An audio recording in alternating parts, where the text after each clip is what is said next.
Welcome back all. It's been a while. I'm just trying to find my mojo to be able to pump out some more videos again. Don't forget to support and watch the Great Dunes event at Gravity Throttle Racing starting this weekend.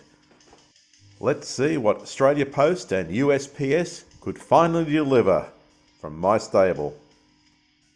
Enjoy. A few years ago I built a Coyote 500, which in Australia there are no coyotes, so I called mine the Dingo. It ran at DCR at 70 grams. Did pretty well actually, but was outclassed by some of the heavyweight beasts that were racing in the same event.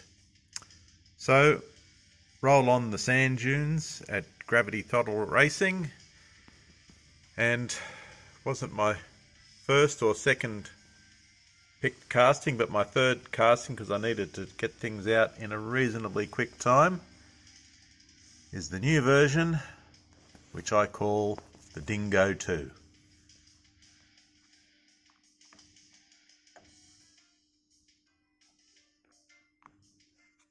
So I don't really have the greatest test facilities for testing what it's going to be going on.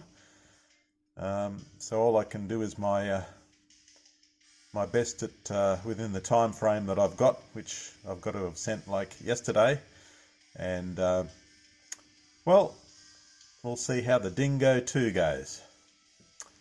Cheerio. Final run of the Dingo 2 before boxing up.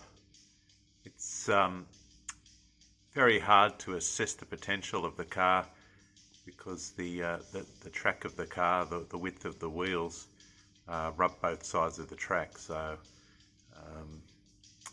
what you can do is try and get improvements over the times you're recording, really. So let's roll.